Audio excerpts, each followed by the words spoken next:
Të nderuar vëllezër dhe motra, besimtarë dhe besimtare, Allahu me madhnitë vet e ka zbritur fenë për të qenë prezente në jetën e njeriut, për të qenë në çdo qelizë të tij. E ka zbritur kushtetutën e tij, Kur'anin, për të qenë orientues dhe udhërrëfyes në jetën e gjithë secilit. Njeriu pa besim është krijesa më e frikshme, më shkatërrimtare. Kjo do të ishte dhe frika që kishin me lajket në krijimin e krijesës së re njeriut, kur ju drejtuan Zotit dhe i thanë: "Qalu ataj'alu fiha man yufsidu fiha wa yasfiku ad-dima'a wa nahnu nusabbihu bihamdika wa nuqaddisu lak, qala inni a'lamu ma la ta'lamun." Dhe kur ata me lajket ju drejtuan Allahut dhe i thanë: "A do të vendosësh në tokë një të tillë, i cili bën shkatrim, do të shkatërrojë tokën, do të krijojë gjakderdhje, ndërkohë që ne të madhërojmë ty, të lartësojmë ty ashtu siç e meriton Allahu të madhrohet dhe të lartësohet." Allahu ju drejtua: "Unë di atë që ju nuk e dini."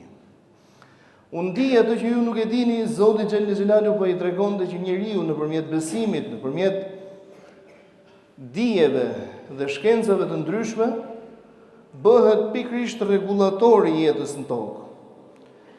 Dhe ajo dije e cila i duhet njeriu në mënyrë të vazhdueshme, të padiskutueshme, është pikërisht dituria e fesë, dituria e librit të Allahut. E për këtë Allahu Xhellal Xhelalu na drejtohet dhe thotë: "Ai është i cili ka dërguar profet me udhëzim me shpallje pra, dhe me fenë e vërtetë, e cila duhet të triumfojë."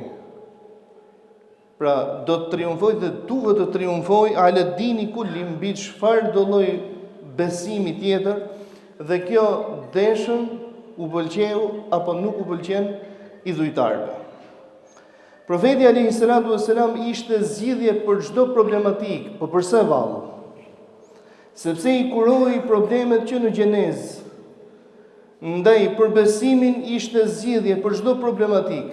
Njerëzit vuanin në kapitullin e besimit, qoftë kjo në idhujtari apo bestytni të ndryshme.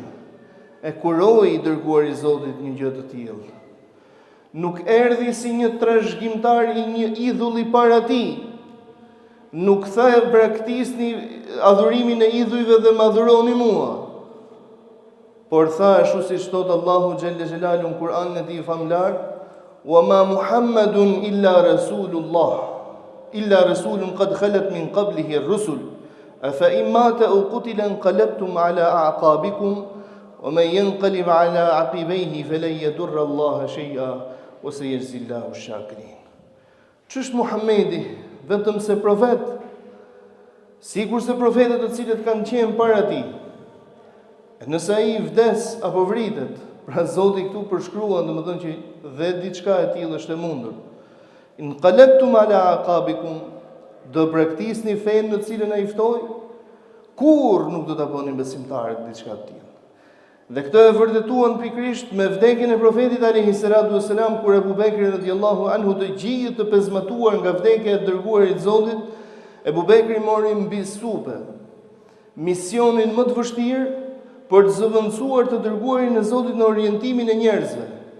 E lexoi pikërisht këtë ajet që sapo unë e këndova, duke ju drejtuar të pranishmëve, e nëse ai pra vdes apo vritet, inqalabtum ala aqabikum, do ta braktisni ju fen, do ktheheni pas, o me yanqalib ala aqibay, e kush e braktis fen, nuk i bën dëm Allahut.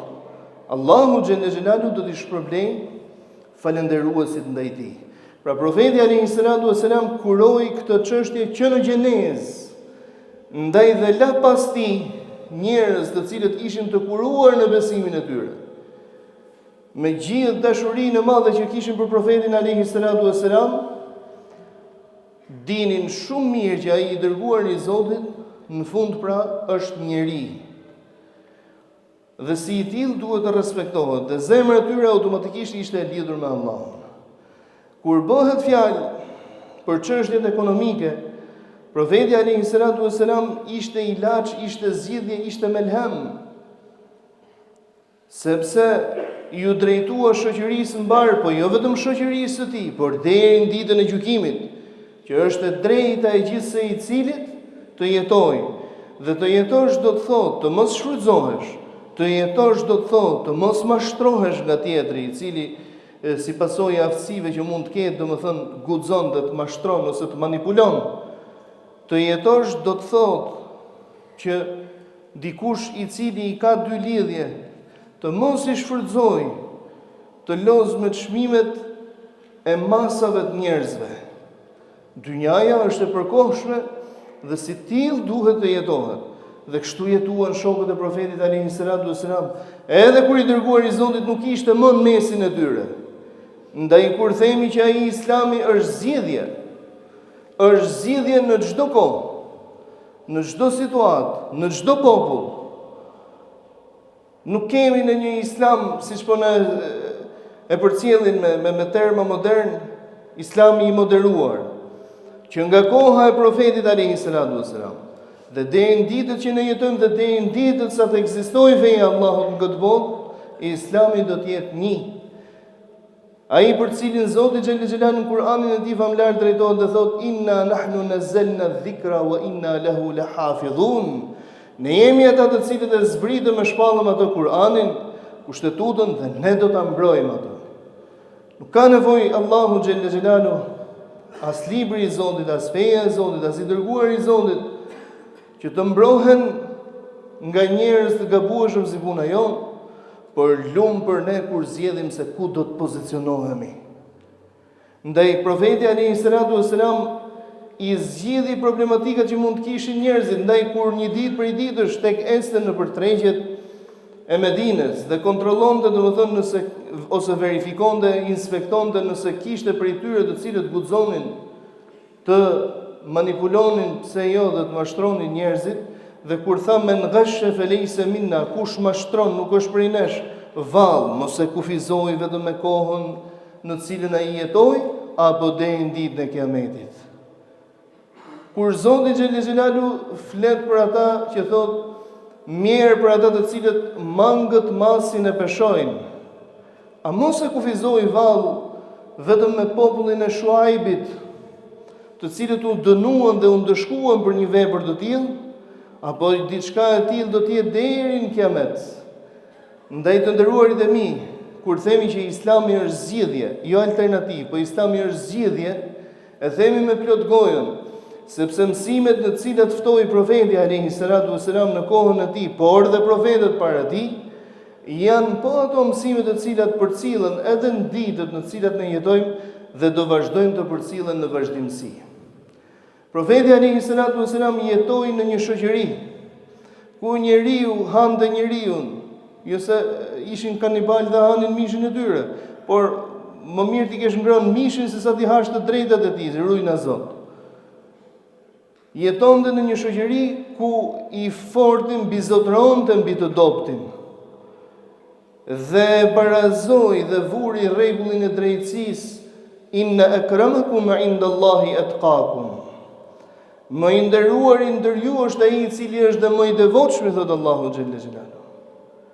Pra nuk ka se nga vjen, nuk do të merresh në llogari se çfarë kanë vepruar para ardhësit, por gjithse i cili do të japi llogari, do të merret në konsiderat për atë që ai vepron. Ndaj dhe profeti alayhi salatu wasalam i sheshoi këto problematika. Gjeti një shoqëri që diferenconin midis mashkullit dhe femrës, që në vegjëlinë e tyre. Ndaj dhe i nderuari djali i Xhajs Umar ibn Khattab radhiyallahu anhu, si një ndër besimtarët e kohës së tij, për çfarë shuhej? Një ndër gjërat për të cilat ai shuhej, të nderuarit e mi, ishte fakti se kur dikujt i lindte ndonjë vajzë dhe ai e dinte se si funksionon, si është adeti, si është zakoni, nga turpi që është bërë me vajzë e mbysnin para se ta merrnin vesh të tjerë, domethënë se është bërë me vajzë, ai shkonte aty dhe thonte, "Ma jep mua. Do e rrisun." Pra nuk do të ketë asnjë lloj turpi për ty. Njeriu i cili e bënte një veprim të tillë, sidoqoftë gaboi dhe është prind, shumë shpejt nis dhe reflekton. Mirë po, kur niste dhe reflektonte dhe ky ja kishte shpëtuar vajzën, shkonte për ta rikthyer dhe thonte, "Lëre se e rrisun." Thonte, "Jo, se reflektova." Këto problematika profeti alayhi salatu wasalam i shohi përfundimisht, ndaj kur thonte se kush i rrit 2 vajza, i mirë edukon ato, pra rriten të ndershme, rriten fetare, e jetojnë jetën e tyre për Allahun subhanahu wa taala, ai e ka fituar xhennetin.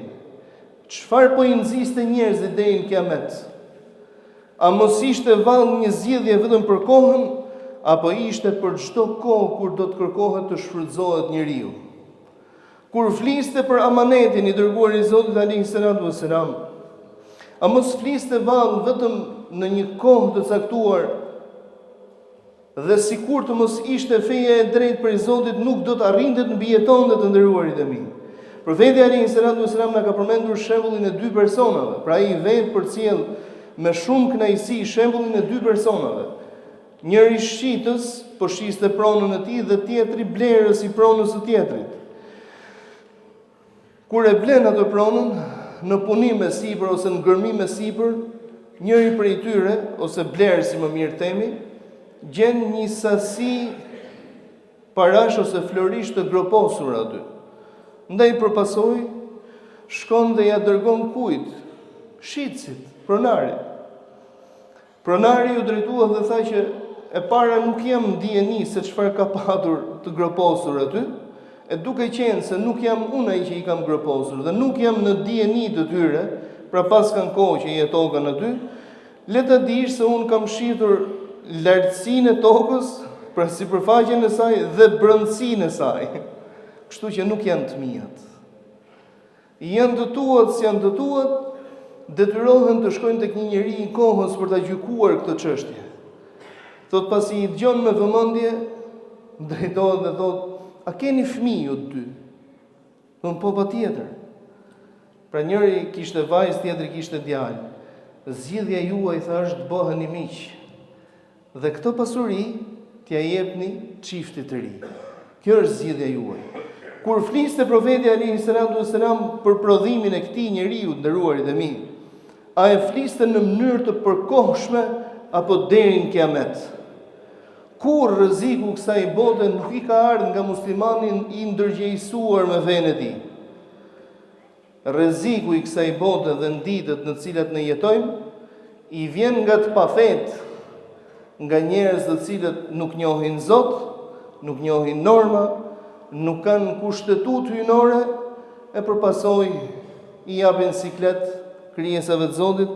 Lutemi ty e mëdhnueshmi Allah të na mundësosh të prihemi nga njerëz të cilët kanë frikë ty, na mëshirojnë dhe ne vendosin drejtësi. Amin. Walhamdulillahi rabbil alamin. Allahumma salli ala Muhammedin wa ala ali Muhammed. كما صليت على إبراهيم وعلى آل إبراهيم في العالمين إنك حميد مجيد اللهم بارك على محمد وعلى آل محمد كما باركت على إبراهيم وعلى آل إبراهيم في العالمين إنك حميد مجيد وارض اللهم عن الأربعة الخلفاء السادة الحنفاء ساداتنا وموالينا الكرام سيدنا أبي بكر وعمر وعثمان وعلي وارض اللهم عن سائر الصحابة والتابعين وتابعيهم بإحسان إلى يوم الدين اللهم آمين. Të nderuarit e mi, ditën kur në krye të botës ishin njerëz që të paktën njihnin Zotin, e njehsonin Zotin, dhe parimisht punonin për drejtësinë e fesë së Zotit dhe zbatimin e saj në mesin e njerëzve, gëzonte bota e gjitha qetësi. Dhe problematikat e tyre zgjidhenin konform asaj që don Allahu xhelle xhelalu. Kjo nuk justifikon askënd dhe nuk e bën askënd të pagabueshëm. Shpesh herë njerëzit në marrëdhënie me të tjerë, qofshin këto e prorët, prisit apo liderët, kërkojnë një profet Profetët nderuarit e mi janë mbyllur dhe ka përfunduar cikli I tyre me profetin e fundit Muhammedin alayhis salam. Ndërsa ajo që ka lënë trashëgim I dërguar I Zotit do të jetojë deri në kiamet dhe do të nderohet çdo kush I cili do të kapet fort pas këtij litari të cilin e ka lënë Allahu subhanahu wa taala të varur Kurani dhe Suneti I pejgamberit alayhis salatu wassalam. Kjo botë ka parë mizor të mëdhej, kanë kaluar në këtë botë mizor të mëdhej, prej atyre të cilët mendonin se jepnin jetë dhe vdekje, të drejtën e jetës dhe të vdekjes, të tjerë të cilët kërkonin hyjni për veten e tyre dhe thonin se unë jam Zoti, të tjerë të cilët mohonin çdo gjë që mund të ketë lidhje me një krijues dhe I udhëzonin njerëzit duke u thënë se është krijuar vetvetiu nga natyra, mirëpo të gjithë kanë shkuar nderuarit e mi. Feja e Allahut subhanahu wa taala dhe ne jemi dëshmitarë në këtë vend ku ne jetojmë. Bollu përpoqen për ta shuar dritën e Allahut. Atëherë ku duk se gjithçka përfundoi, wallahu mutimmu nurihi walau kariha al-kafirun. Por se Allahu do e plotësoj, thot, dritën e tij, e nëse diçka të tillë nuk e pëlqejnë jo besimtarët. Të ne jemi argument pikërisht në këtë vend. U përpoqën dhe u përdorën të gjitha mënyrat, por fe nuk e man në këmbë as X-i as Y-i, por e man Allahu xhelle xhelalu ai I cili e ka sjell për të qenë ftuese, orientuese, ndërgjegjësuese për të gjithë krijesat e Allahut. Kur kemi njerëz të cilët veprojnë me drejtsinë hyjnore dhe me frikën ndaj Allahut, jetojnë të tillë si shembulli I të nderuarit Umar ibn Abdul Aziz, ku thonte kam frikë për ditën kur do të qëndrojmë përpara Allahut, ditë ku gjithse I cili do të jap llogari për familjen dhe për një rreth të ngushtë, ndërsa mua thot do të më pyes Allahu xhelle xhelalu dhe do të marr në llogari deri dhe për bagtitë e botës islame. Ndaj kur shtohej bereqeti, synonte ta ndante atë bashkë me të tjerët. Jo vetëm kaq, por thonte e nëse I keni plotësuar nevojat e të gjithëve, le të vendosen mbi majet e maleve ushqim për kafshët e egra në mënyrë që mos të kalojnë nga trevat tona dhe të na ankohen tek Allahu se kanë mbetur të uritur. Të nderuarit e mi, Islami zgjidhje për çdo situatë, për çdo problematik, në çdo kohë, në çdo vend, në çdo kom. Profeti alayhi salatu wassalam, një ndër zgjedhjet të cilat e bëri, në të cilën vuanin shumë banorët e kohës të tij, ishte edhe kapitulli I hakmarrjeve, I gjakderdhjeve të ndryshme. Kishte hakmarrje që kishin 40 ose 50 vite dhe një prej tyre ishte edhe një hakmarrje në vetë fisin e pejgamberit alayhis salatu wassalam, ku një I afërm I pejgamberit ish vrarë para 40 vitesh dhe kërkohej gjaku I tij. Dhe në çlirimin e Mekës çfarë tha? I pari gjak të cilin e fal është gjaku I filanit, pra e nisi dhe dha shembullin nga vetja e tij. Dhe para kamat dhe para me interes të cilën e anulloj, nuk e legjitimoj, janë parat me fajde dhe me kamat që ka pasdhon Xhaxhai Ibn Abbasi. Çfarë bëri me këtë të nderuarit e mi? I dha një zgjidhje të përhershme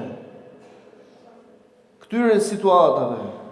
I tha të gjithëve se kështu duhet I zgjidhni, kështu duhet veproni. Më I mirë tek Allahu është ai I cili fal. Më I mirë tek Allahu është ai I cili nëse kërkon drejtësi e kërkon në mënyrë institucionale. Më I mirë tek Allahu se njeriu më I lumtur dhe më I dashur tek Zoti, anfa'uhum lin-nas, është ai I cili është dhe më I dobishëm për njerëzit. E kështu me radhë. Dhe këto zgjidhje i ke dhe gjenden vazhdimisht në Islam, mjafton të kërkosh situatën në cilën ti ndodhesh.